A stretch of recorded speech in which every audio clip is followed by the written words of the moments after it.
Now I've got two little bushings that I made. These bushings were made, I just took a 3/8" bolt, cut a little section out of it, and drilled a 13/64 hole up the center on the lathe.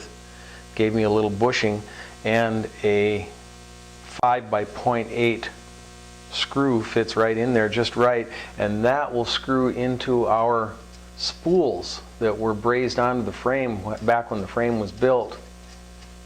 Right there, I have one on this side and one on this side, and then we'll take and make two struts that'll miter against that little spool, or not the spool but the bushing.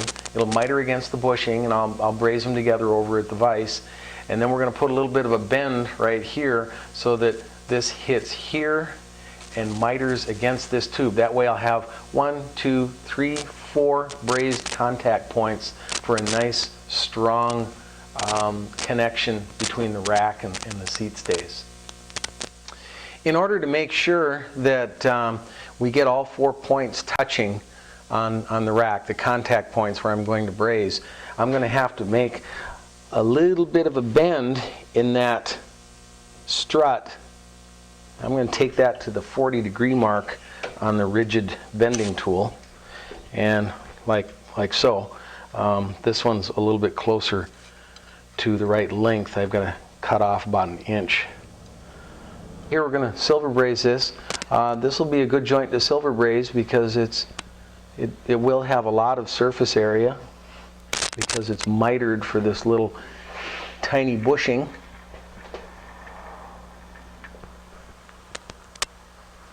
So we can float quite a bit of silver into this joint.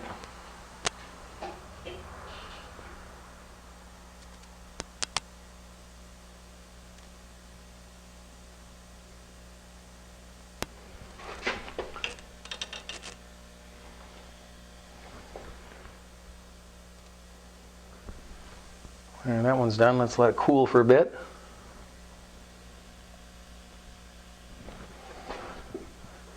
You don't want to move these too soon because if it's still molten, the thing falls off on the floor, and then you've got 15-20 minutes of cleanup work, and then you have to rebraze it.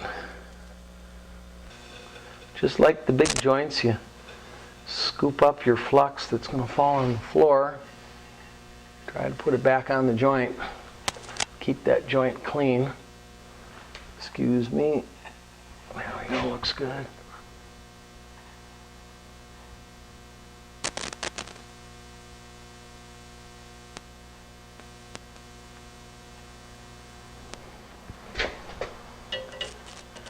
I fed about a 1/2 inch of silver into those two joints. So there should be a fairly big internal fillet built up inside there. We did clean out the inside of the tube with acid. Notice that we have air expansion holes here and here, which will be on the bottom and not visible when the rack is fully assembled. Here we have the final brazing assembly ready to go. The rack is about 99.9% done. We have the two struts going over to the spools on the seat stays. The bushings have been brazed on to the end of those struts, and they're bolted on. So these are solid with the seat stays right now. Notice there's a pair of bungee cords here. They're pulling the rack forward. I have 1, 2, 3, 4 contact points. I'm going to silver braze the 2 contact points near the back because they have a nice mitered fit against the cross piece, and then I'm going to brass braze these 2 contact points because they're just a crisscross type contact, and so the brass will fill that in better up front, and that'll basically be the finishing touches on this rack, and the next step would be to take it to the painter. Okay, so silver first. I'm going to point up away from my tire. Don't want to burn my tire. That's one thing about building custom racks, at least the way I build them, is you build them on the bike, and the rack just basically grows on the bike. And of course, when you're doing this, you have to be careful of the components on the bike. If you heat something that shouldn't be heated, you can ruin something. Of course, I've gone through a lot of bungee cords with this process. That's a shocker when a bungee cord goes. All of a sudden, snap, and you know you've burned through a bungee cord.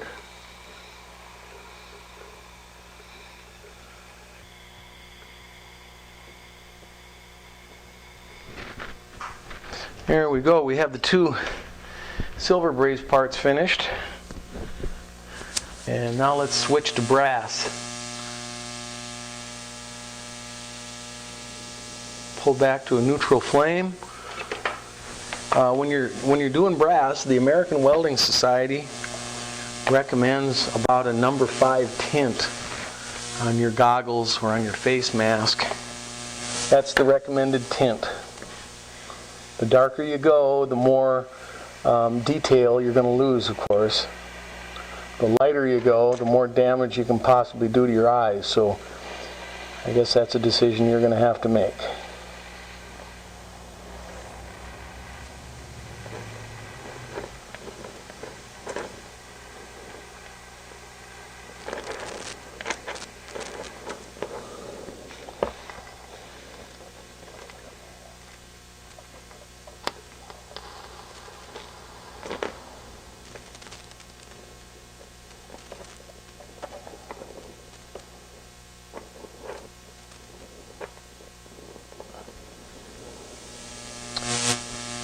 Okay, I have a nice heavy tack on both of those.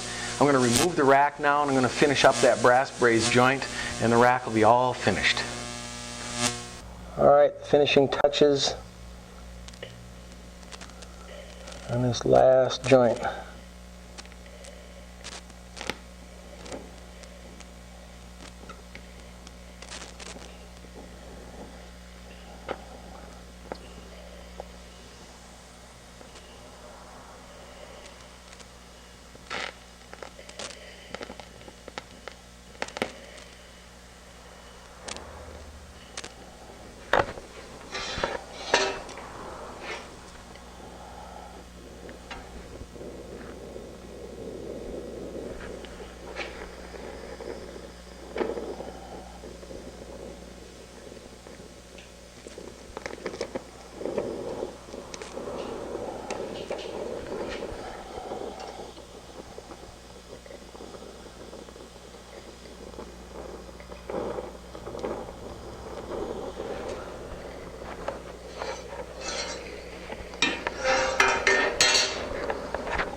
Well, there's our finished rack.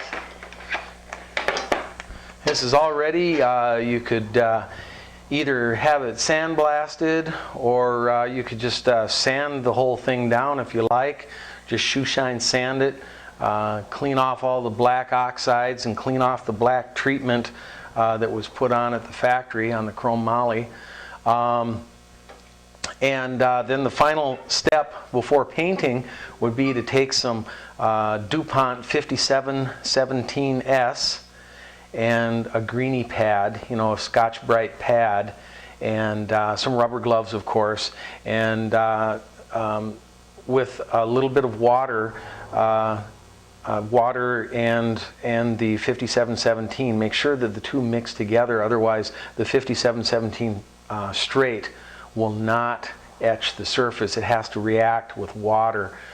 So you can take your greenie pad with your rubber gloves on outdoors, and you know, take your 5717S and just, you know, dip in and scrub it down, dip, scrub, and scrub the whole surface, and you'll see the color slightly change, and it'll become a more uniform looking color, and the brass will kind of brighten up, and then you'll know that your rack is ready for painting.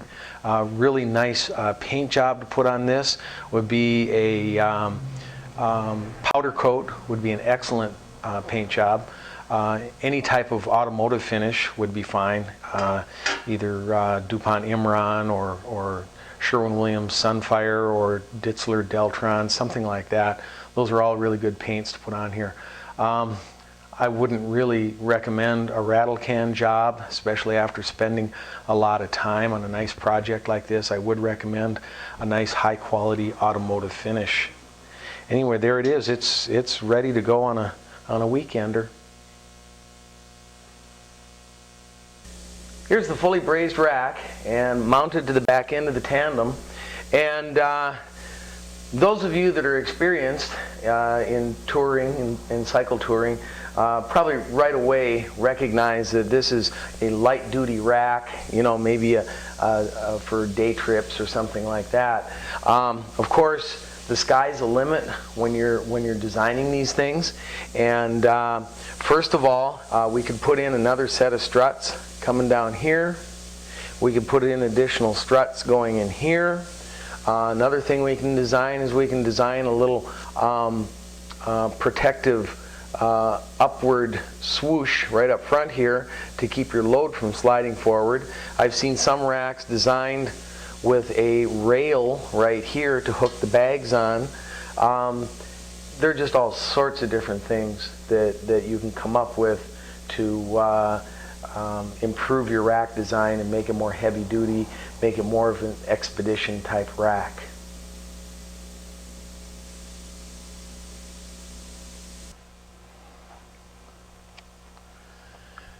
Those of you who are looking for ideas for building racks, this is really quite the book. It comes from somewhere out of the Orient. I'm not sure where you'd find one, but it has a lot of ideas from Rene Herse, and you can see some of these rack designs. Some of these date back to the early 1900s, and it basically shows that there's nothing new under the sun, but there are several pages in here that have some really nice rack designs. It's a good idea book. This is some kind of a photocopy of old pictures. I'm sure most of them are out of copyright. But anyway, you'll have to do a search on the internet for this one. I'm not sure where it came from. A friend of mine, David Feldman, lent it to me. Interesting book, lots of ideas for building racks.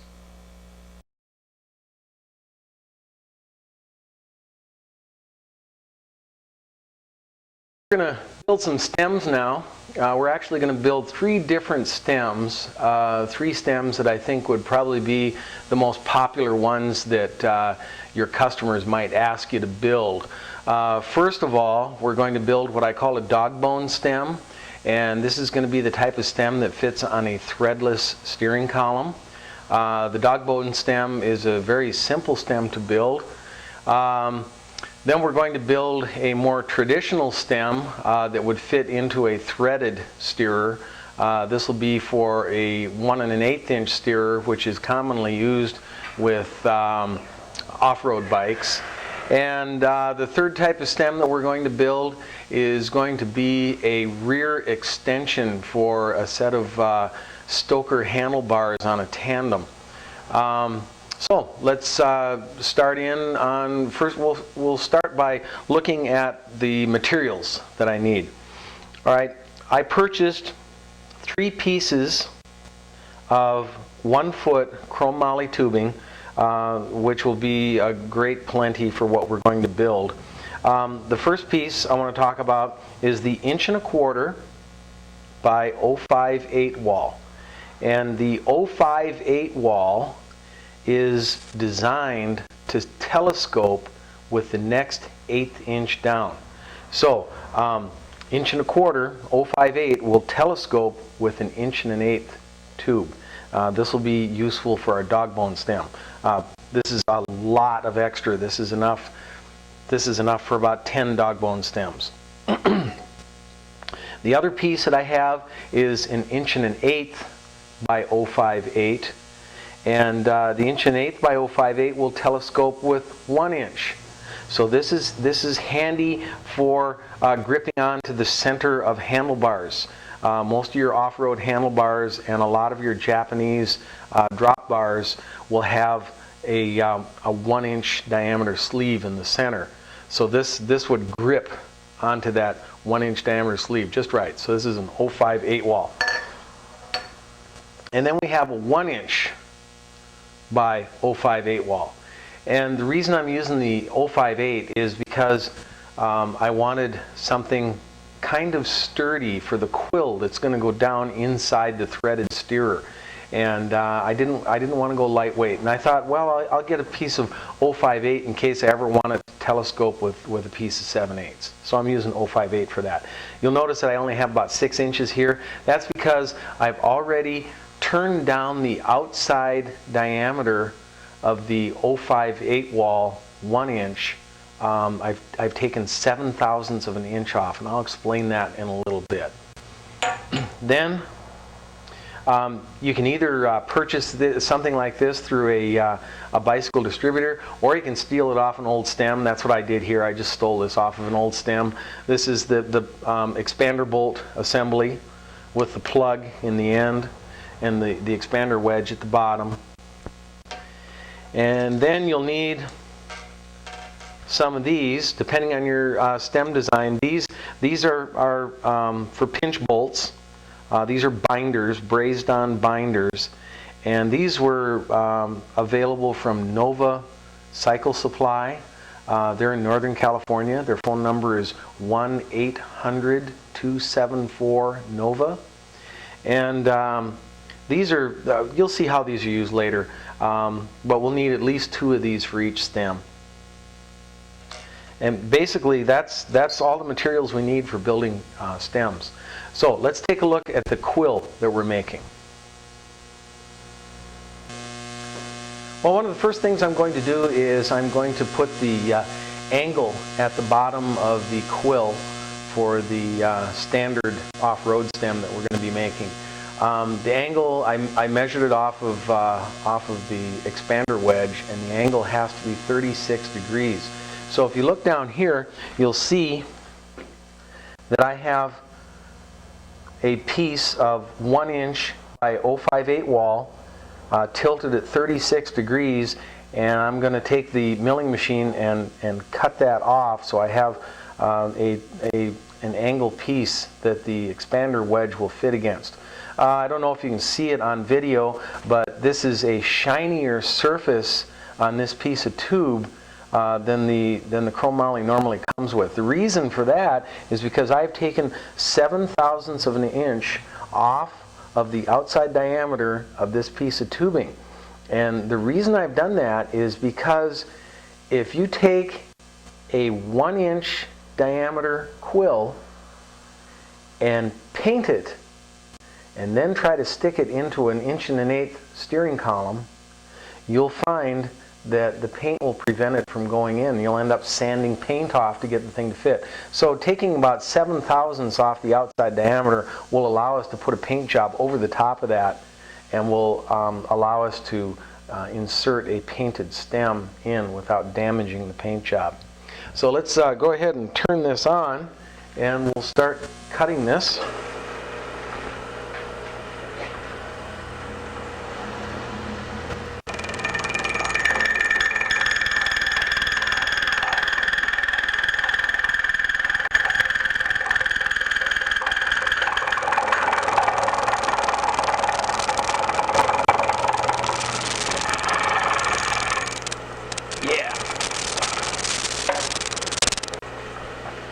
One of my assistants here has reminded me that we definitely need to use cutting oil. I like to use cutting oil with chlorine and sulfur in it. This particular stuff is made by the Relton company. I don't recommend using any cutting oil which might contain animal fat. can purchase cutting oil with animal fat, and that's okay if you're doing hand cutting and you're not generating a lot of speed. But if you're generating a lot of speed and you use anything with animal fat, it's going to start smoking. It's going to get on your equipment. It's going to start turning rancid. The smoke stinks terribly. So I just avoid the stuff containing animal fat and just go with the stuff that has the chlorine and sulfur in it. Chlorine and sulfur improve the quality of the cut.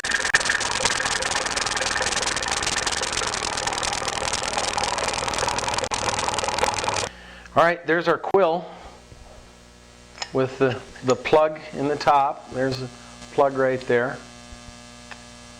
And the wedge at the bottom. It's all set. Everything's ready to roll for putting the stem together. So now we're going to make some pictures. I've just finished making the 3 drawings for the stems that I'm going to make. And it's definitely a good idea to make a drawing before you make the stem. That way you can know your tubing cutoff lengths, and you can see how it actually is going to look when the stem is constructed. I would not recommend doing a stem freehand without a working drawing. All right, here's our first drawing right here. This is the standard mountain bike stem for an 1.125" steering column. It has a quill going down inside the tube. This is your horizontal, this dark line right here. This is a 73. Figuring that most head tube angles are going to be around 73. This is just going to be a straight 90-degree right here. Very simple one to build, and we're going to have 100 millimeters of length on this stem. We're going to be using an 1.125" by 0.58 wall here to accept 1-inch diameter handlebars, and I'm going to use a cross piece here of 1.125" by 0.35 wall tubing. The next one over, here's our second stem. This one's going to be what I call a dog bone stem.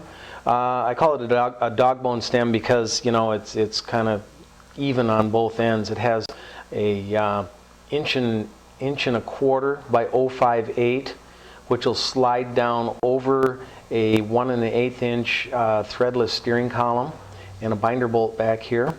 And then at this end is going to have an 1 1/8" by 0.58 and a binder over here to clamp onto a set of mountain bike handlebars. The customer has asked for 6 degrees of rise here. So you can see our horizontal running along here, and the center line of the stem is just going up at 6 degrees. Let's take a look at the third one. This is going to be our tandem extension stem. And this is a very simple one to make. We're using a 1-inch by 0.58 right here. There will be no binder out here. What we're going to do is we're just going to stick in a regular handlebar stem with the Stoker's handlebars on it. There will be a binder here, and I'm going to use 1.125" by 0.35 wall down here, which would match the 1.125" by 0.35 wall that we've used on the seat tubes of the tandem itself. So this is a very quick stem to make. And also I've got it going, it has about 10 degrees of uphill here, 10 degrees of rise as it goes out the back of the captain's seat post.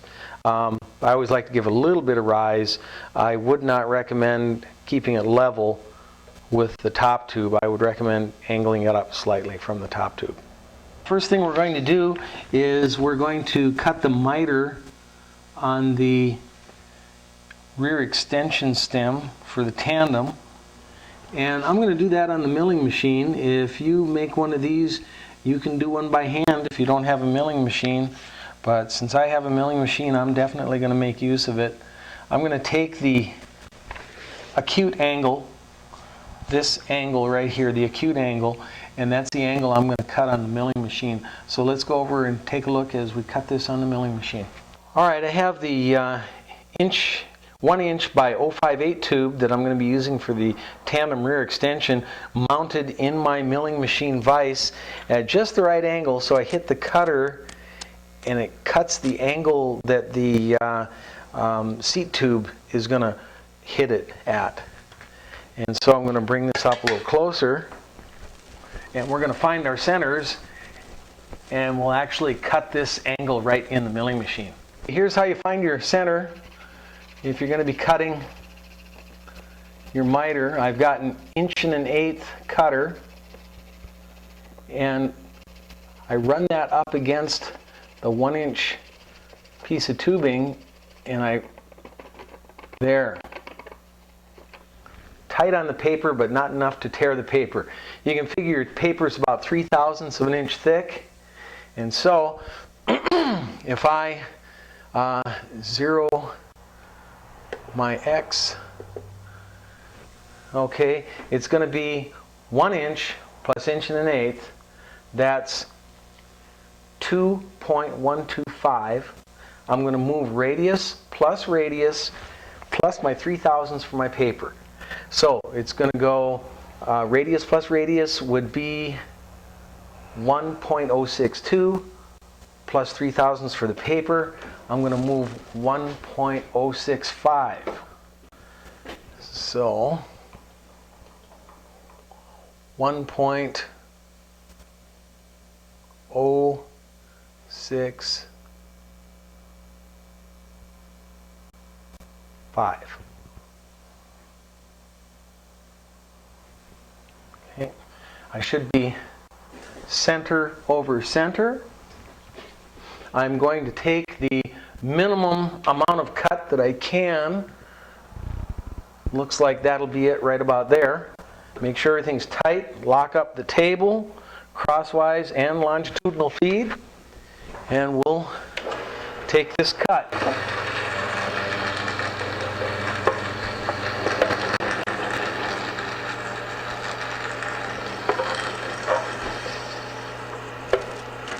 And there's our cut. That's why I do it on the milling machine. That'd be about 15 minutes by hand, especially if you're working with a thick wall tubing like this. Let's take a look at how we're going to be cutting this piece. We're going to be mitering one end here and the other end at perpendicular angles. We'll miter here and here at 90 degrees from each other. Now, one thing that's very important about making stems, and that is I would not recommend doing these miters by hand.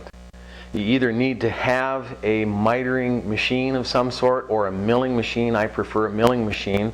Or find someone who will cut these for you on a milling machine.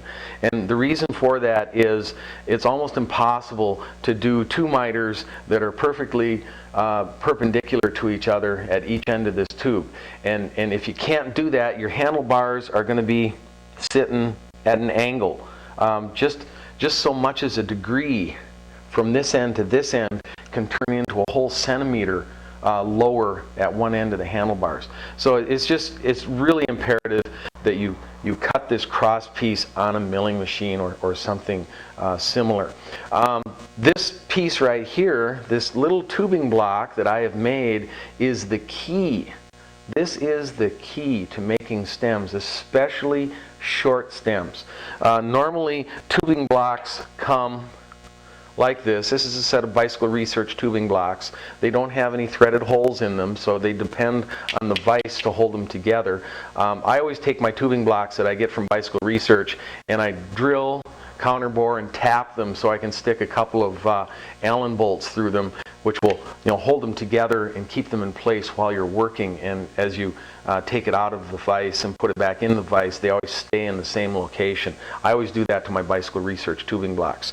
So here I've taken and made my special skinny tubing block. The reason that this tubing block is so skinny is that if you're going to make a little tiny stem, like one with a reach of 60 millimeters here, you can mount this tubing block in the middle between the two ends. Even with a 60 millimeter stem, you can still cut the two ends because that tubing block is so skinny.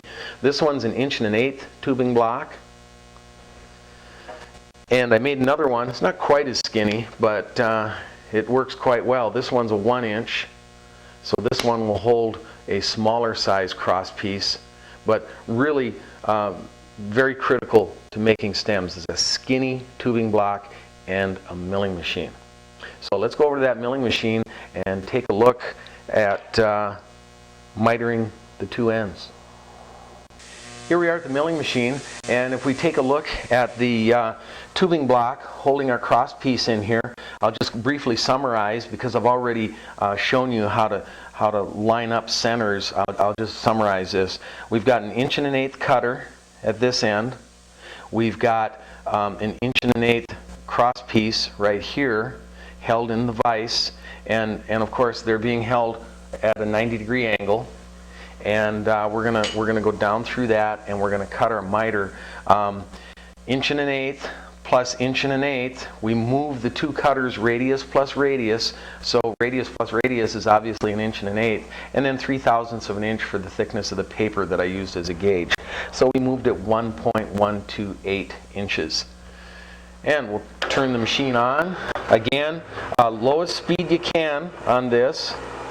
These cutters, by the way, were made by Strawberry. I've had these for many years. Strawberry hole saws, or Strawberry tubing miter cutters. And you can resharpen them over and over and over. I've had these resharpened maybe a dozen times. Use plenty of cutting oil. If you have the extra money, I would really recommend one of the mister setups. You can set up a mister with a magnetic base that will spray a steady mist of lubrication or cutting oil onto your piece that's being cut, and they run off of your compressor. So you don't have to dab this all the time. You can just set the air pressure and it'll just squirt a steady flow of lubricant on there. And there we go. We're all done with that end.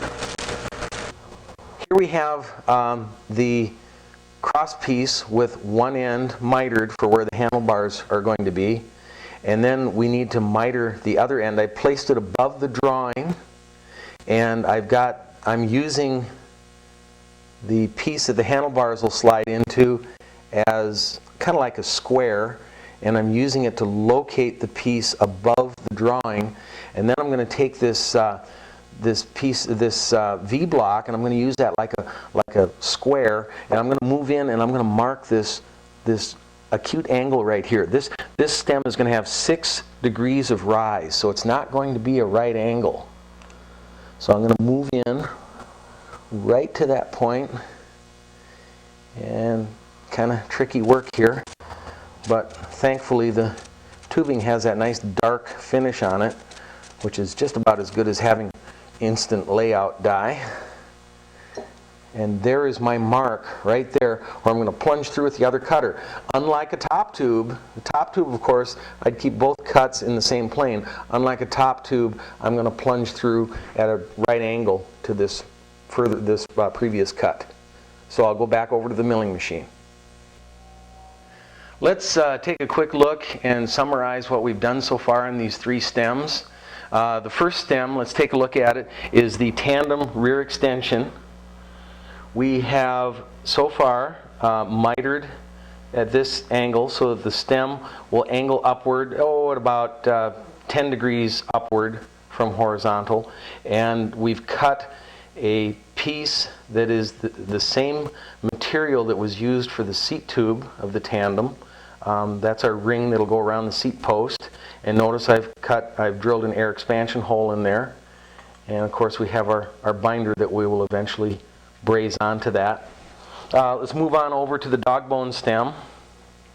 The dog bone stem, we have a piece of 1 1/4 by 0.58, which will slide right down over an 1 1/8" threadless steerer.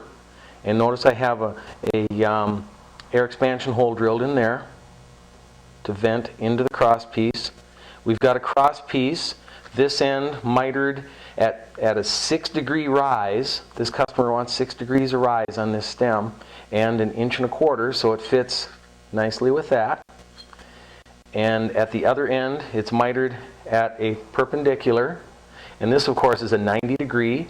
That's where the 1 1/8 by 0.58 will fit against and be fastened to. Okay, and notice there's also an air expansion hole there.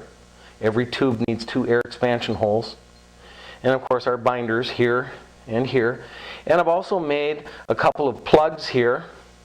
The plugs are made out of 058 wall. This one's made out of 058 wall. It'll slide in here and we'll hold it in place with a C-clamp of some sort.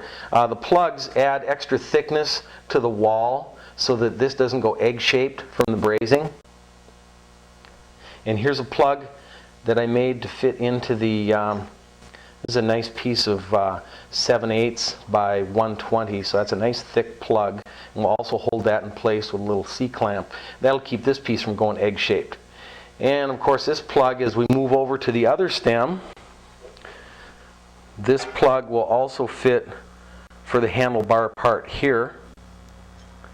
And I've made a plug here that fits into here. So that'll fit in there. That'll keep this piece, our quill, from going egg-shaped. And then we've got this piece. This is a very symmetrical piece here. 90 degrees, mitered for 1 1/8 inches. And then 90 degrees perpendicular to the other end. 90 degrees here, mitered for 1 1/8 inches. And those of you who are right on top of it right now are probably saying, why did he miter it 1 1/8 inches on both ends? Because this is actually 1 inch. Well, here's what we're going to do. We're going to braze this end, completely braze that. Then I'll show you later how we can squeeze this a little bit without getting dimples in the sides. And when we squeeze it, it'll fit perfectly against that 1 inch. So what we're going to do is we're going to finish out the standard stem completely. We'll go through all the steps and completely finish it out. And the other 2 stems would basically just be repeats of what we're going to do. So we're just going to finish out a single stem at this point for the rest of the video.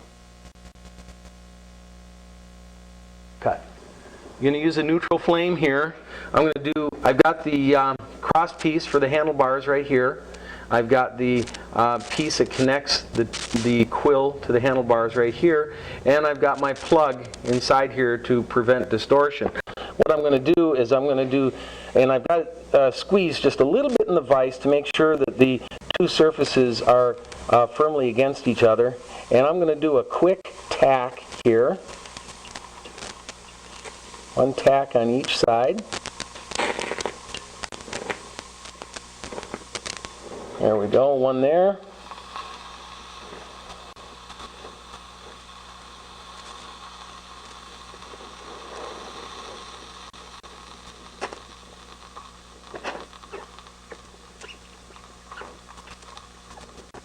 And 1 there. There, that's completely tacked now. And we're going to take this over to the park stand, and I'm going to show you a neat little invention of mine that makes it easier to flip this thing around and keeps you from burning the vinyl on your park stand. All right, here we are. This is my little invention here. If you want to kind of follow up and down this so the viewer can see this, I've got a little T-bar handle down here, and I've got my own little V-block at the top. You can see a little V-block and an actual V-block clamp. And this holds everything out far enough away from my park jaws so I don't mess up my vinyl down there. And then if I take this, just a piece 1/4 inch rod, I can turn this thing while it's hot, and I can get this at any angle I want. So this is really handy to use for this particular job. Just a quick word here. We're going to be fillet brazing this, but there's nothing that says that you can't do TIG welding. You know, this is this chrome moly tubing is excellent material for TIG welding. So you know, if you're a TIG welder, you know, at this point, rather than doing those tacks with brass, of course, you would have done them with a TIG welder. And at this point, you'd be laying your TIG bead on here. I'm going to do brass. I've been doing it for years, and I guess old dog, new tricks. It's too late for me to change. I did change to a larger tip. I've gone up to a 50 thousandths orifice here because I'm going to want a little bit more oomph. And I've also gone up to a 3/32 welding or brazing rod. I'm more used to a 3/32 brazing rod. I was using a 1/16, which would work for this. You could do it with 16. I'm just more used to the 3/32. Okay, I had 2 tacks on the sides, and I'm going to put a tack on the top.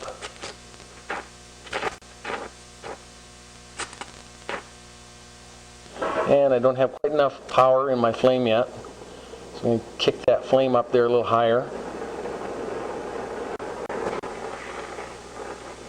so I can hear that flame. I want to be able to hear it.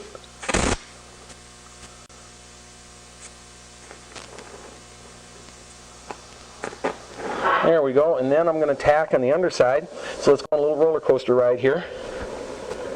And we'll go all the way down and tack it on the underside.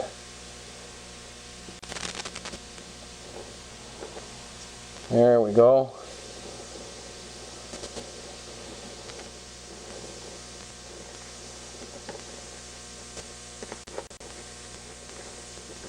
Nice tack on the underside. Little roller coaster ride again. Let's go way up. And I'm going to kind of finish out this area on the top side.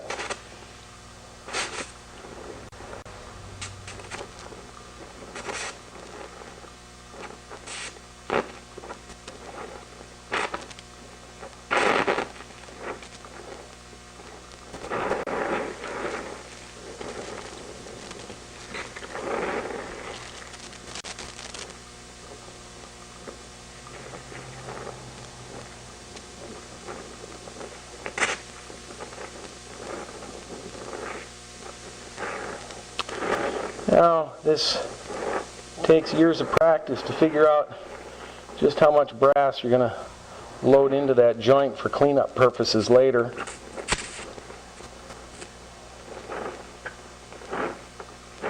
But it's nice to have enough brass on that joint that you don't end up with low areas that you'll have to fill later.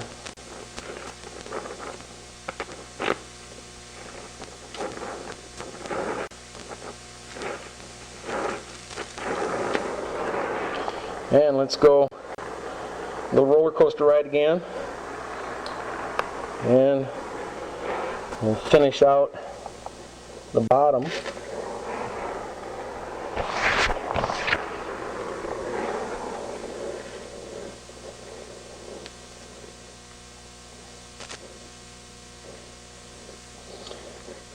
Finishing out the bottom and the top before we do the sides stabilizes that 90-degree angle.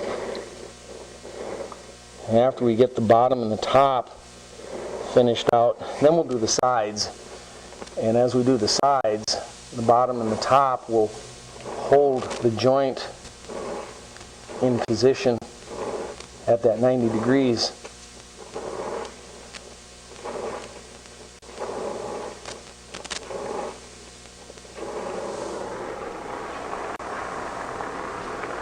Okay, now a bit of an angle here. Turn this to the side.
Flip it over, and we'll get this other side. I'll do it facing you, get a better shot there. Build a little bit of a web in the center here.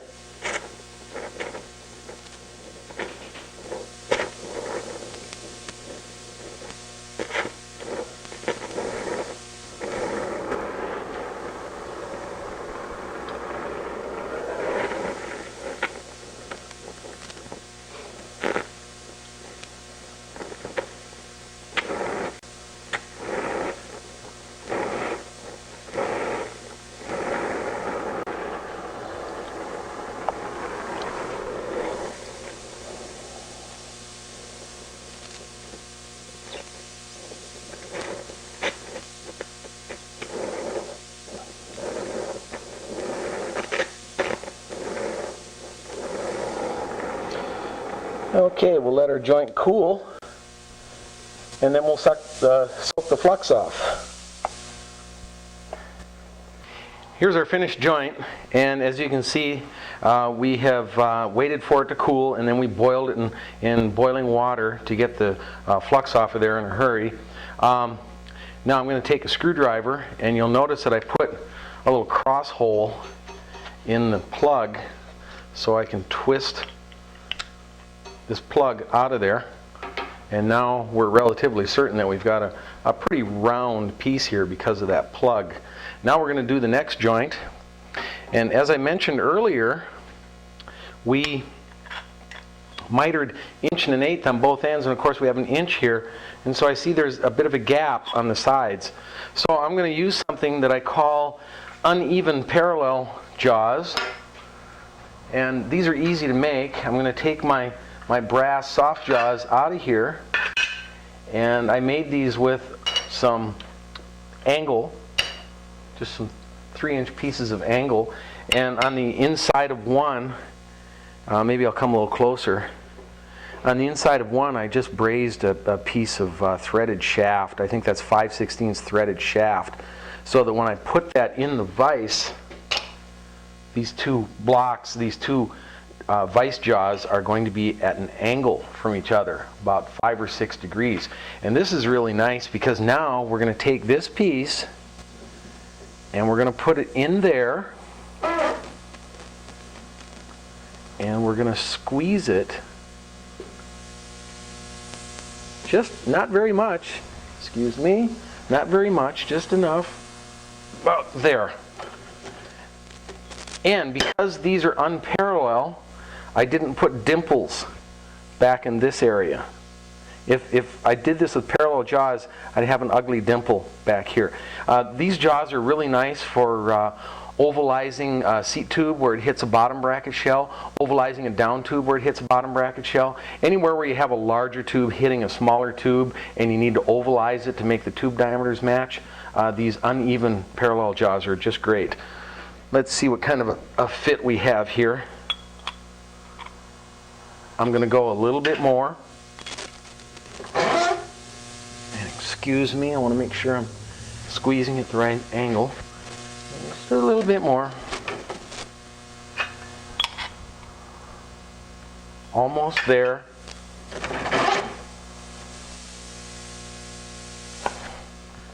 And squeeze.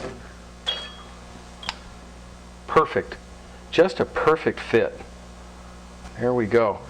Now you'll notice that I have my other sleeve, my other plug in there to cut down distortion. I'm going to move this up toward the top. I'm going to have a tiny fillet at the top, probably about 2 millimeters or so. And we're going to get this ready to do our tack in the vise. Okay, we're going to do 2 tacks on this one. I'm going to do the tacks on the sides.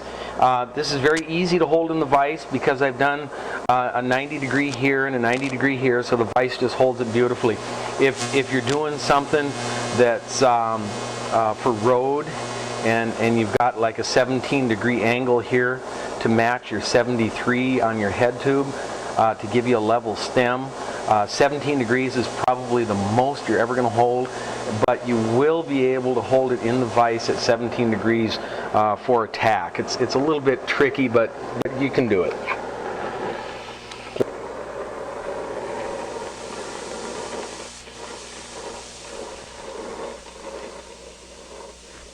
Okay, we're just going to do a tack on the side here.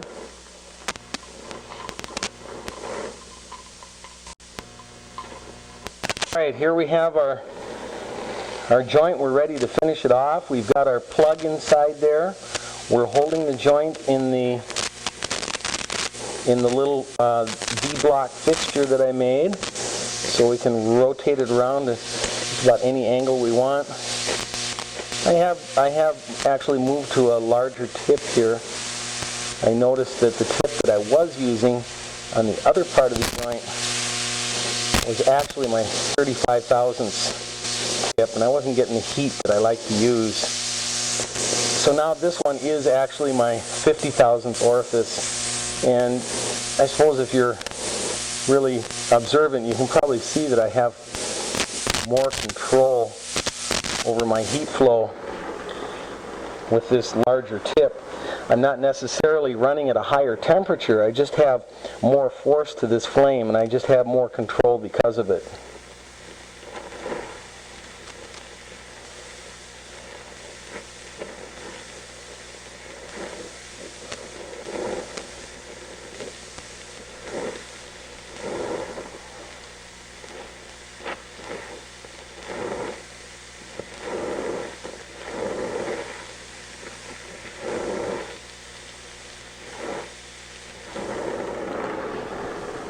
Got the sides pretty well finished.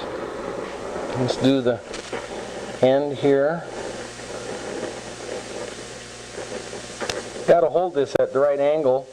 This may be messing up your view just a little bit, but I have to do it at this angle. It's easier to reposition the stem than it is to reposition the camera. Usually I can do these stems with about 8 repositioning movements. They go together pretty fast.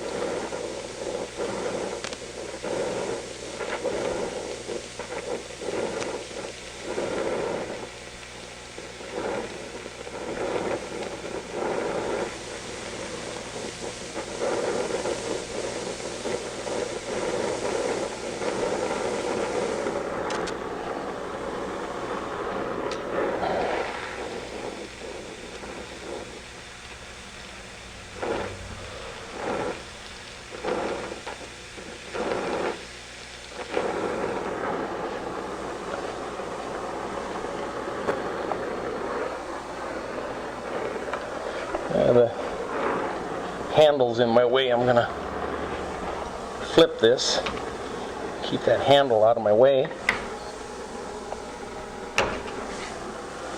There we go.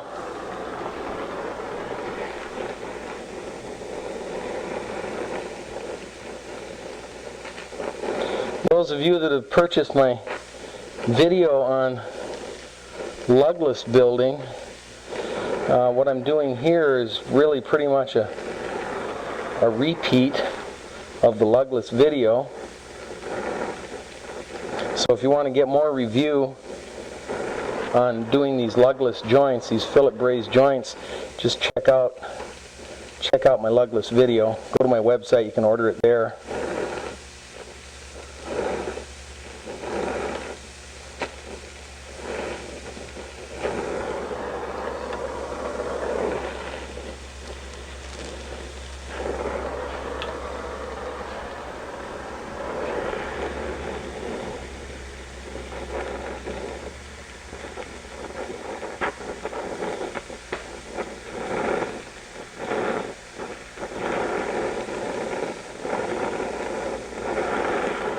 Much better control with the larger tip size.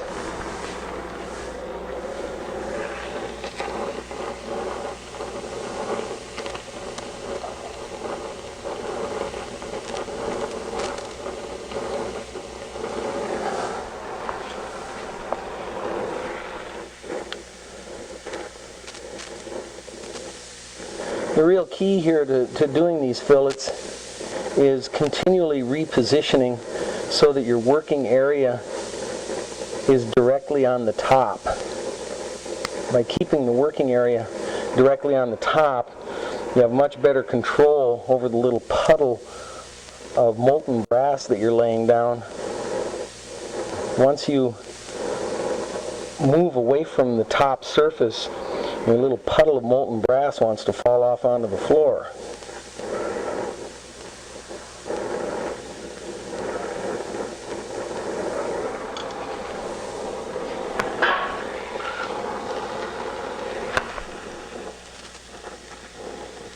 And as you can see, my vinyl jaws of my park stand are a good safe distance away from this brazing area. And my park stand is not suffering any damage whatsoever.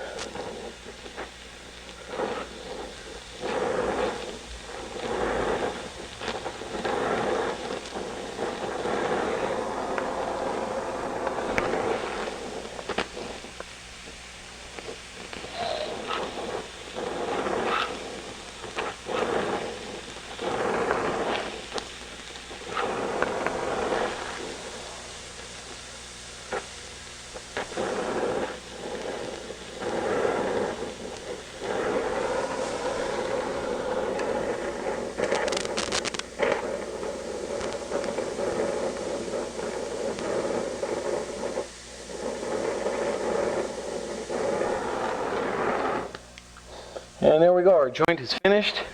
We'll let this cool for several minutes, let it get down to room temperature, and we'll throw it in some boiling water, and we'll be ready to do the cosmetic cleanup on those brass fillets. Well, here's our last braze job, our last joint brazed up and ready for cleaning. We need to take out the plug that kept our hole nice and round, and we'll start doing some cleanup on this joint. And we'll do this all by hand with files and sandpaper. These are relatively small joints and fairly quick to do. So I'm going to be using mostly a 6-inch half-round Nicholson file. So I'll just clamp right in here, grab my 6-inch Nicholson half-round, and I'm going to completely go around the joint, taking down all my high spots. You could do this with a die grinder, but I would really recommend doing it with a file. The problem with a die grinder is that, particularly with the beginner tends to see a low spot, and with the die grinder they aim for the low spot and they make the low spot shiny. And then the beginner thinks, oh, well, that spot is taken care of, I'll move to another spot. And they see another low spot that's kind of dull looking, so they go after the low spot and they make it shiny. And eventually they go over the whole joint, and after they get done, the joint is just as ripply as before when they started. Whereas with the file, you have no choice but to go after the high spots. And with the file, you're automatically breaking down the high spots, and you can't get to the low spots until the high spots get down to where the low spots are.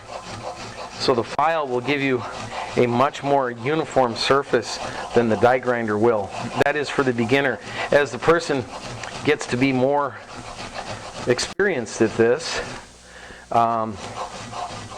they won't be going after the low spots. They'll say, aha, I have to go after the high spots to get down to the low spots. And that's when your product turns out a lot better. So I'm just going to go around this with this file, and we'll see you in a few minutes. Eventually decided to switch to the park stand because the park stand is so much easier for rotating the piece while you're working on it. One thing that's really important when you're cleaning up this joint with the files or with the die grinder, whatever you're using, is do a very bare minimum of filing on the steel. Do your maximum filing on the brass. Any excessive filing on the steel is going to cause some bad undercutting. So I don't know if you can see it from your vantage point, but there's very, very little filing that has taken place on the steel. It's mostly on the brass, almost exclusively on the brass. I did switch to a 10-inch round file for some of these smaller, like right in here, right in here, right in here. Some of these smaller radii, I did switch to a smaller diameter file. Anyway, we're pretty well roughed in with the file now. Now what I'm going to do is I'm going to take, this is my favorite stuff. You know, it's made by 3M. It's 1 inch wide. This particular grit, I'm going to be using an 80 grit. 60 grit is really nice too. And it's an emery cloth. 60 grit, 80 grit emery cloth. And I'm going to sand over this joint. My favorite technique of sanding when I sand by hand is to sand under the thumb. I hold the sandpaper down with the thumb and just drag it with the other hand, drag it underneath my thumb. You kind of have to get your timing right, because that steel and brass gets pretty hot underneath your thumb there, and you have to get your timing right to pick your thumb up at the right time. Otherwise you kind of scorch your thumb on each stroke. Anyway, we're just going to go around this whole thing now with the 1-inch wide 80 grit emery cloth. Just a quick word about some of the power tools that are available. I used to use a Dynaphile on anything like this. It's a beautiful tool. The one I used was an electric Dynaphile, and I could do this joint. I could get this joint looking finished in 1/10 the time that it's taking me to do it by hand. I did, since I'm retired from frame building now, I did sell my Dynaphile. A fella up in Vancouver, BC has it now, and I imagine he's quite happy with it. It's just such a tremendous workhorse for this type of work. So there are some cheap knockoffs of the Dynaphile that will probably do just about as good a job. I've seen some that go for about $100, and the main difference between the Dynaphile and the cheaper knockoffs is the Dynaphile has you thread the belt on similar to the way an old Corvair had you put a fan belt on. Your belt goes around the corner so that the sanding arm that does all the work sticks straight out from the Dynaphile, and it's just more convenient to handle that way. The cheaper knockoffs don't have that type of mount for the belt, and so the work arm is going off to the side. And I guess if you've been used to a Dynaphile for many years, it might be hard to make the switch, but if you're just starting out, I guess the cheaper knockoffs would probably work okay. Dynaphile does still make an air-powered version of the Dynaphile, made by Dynabraid in Tonawanda, New York, and they do have a website. And the air-powered Dynaphiles are still readily available in online auctions. They come up frequently in the online auctions. The air-powered ones they do just as good a work as the electric one. My only complaint about the air-powered Dynaphiles is that they tend to make your hands cramp up, because the Dynaphile, the air-powered Dynaphile, gets so cold from holding it, the rushing air going through it, and so your hands kind of cramp up after a while. I guess if you wore a pair of gloves while you were using a Dynaphile, air-powered Dynaphile, things would feel a lot better. Anyway, I'll go around this joint and I'll see you in a few minutes. Here we are, we're taking the last few swipes with the emery cloth, and the stem is looking pretty nicely finished. If I pop it out of here and take a look at it, go ahead and zoom in on that. You can see we've got some pretty nice clean joints. I've always liked the fillet braze joint above and beyond the TIG welded joint. The TIG welded joint, of course, is a very efficient joint for industry, and it's very cost effective. However, there's nothing that quite has the beauty that a fillet braze joint has. And let's head on over to the workbench. We're going to put on our binder, and then we'll cut our slot, and we'll cut some scallops so we can slip this around the curves of a set of drop bars. Alright, I'm going to silver braze the binder on, so if we can just kind of zoom into this area, we'll heat this up. This is going to be silver brazed on. Silver will hold this binder on plenty well. One important thing about brazing on one of these binders is to form a fairly large fillet of silver between the binder and the part. And usually you don't do very well with fillets and silver, but in this case we're going to depend a lot on surface tension to hold that silver in place. So same as always, the flux turns to a crust, and then after it turns to a crust, it starts turning to a smooth clear liquid with bubbles in it. And as it reaches the proper temperature, those bubbles are going to disappear. And we're about at the right temperature right now. And we'll hit it with a little bit of silver. Just right. It's taking that silver just right. Add it on one side and kind of draw it out underneath on the other side before you add more flux on the other side. And it's all the way around. I'm going to add more silver. I'm going to kind of get that silver just to hang in there with surface tension. And I've added quite a bit of silver, and we have a sizable fillet of it built up all the way around the brazon. There we go. We're finished. It looks really good. We'll let that cool, and then we'll cut the scallops for the curvature of the handlebars, and we'll slit it. The very last thing we're going to do here is we're going to cut the slot for the binder.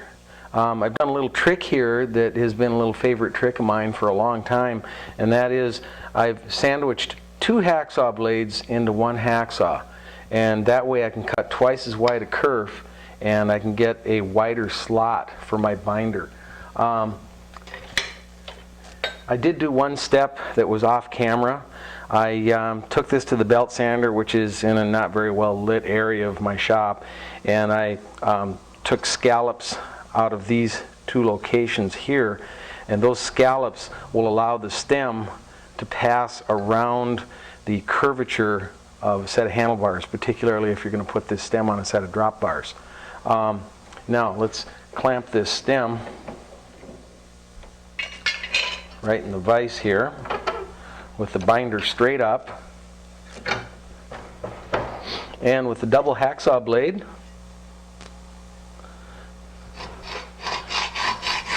I guess my arm is kind of blocking the view there. There we go. I'll just cut right through here, making a double width cut with the double hacksaw blades. And a last little touch here, we'll take a triangle file and we'll take that burr out of the center. Our stem is all finished, and we can put the binder bolt in and put the expander wedge on, and it's a fully functional stem.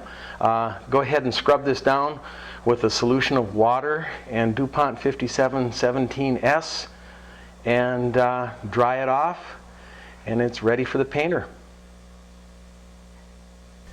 Well, let's take a quick look here at the other 2 stems.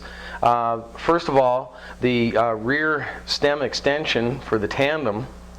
You'll notice that it's been sanded off here to get ready for brazing, and I've tacked it on the sides, and I'll be putting a plug in here to prevent egg shaping this piece, and then I'll be taking it over to the park stand, and I'll finish off that joint.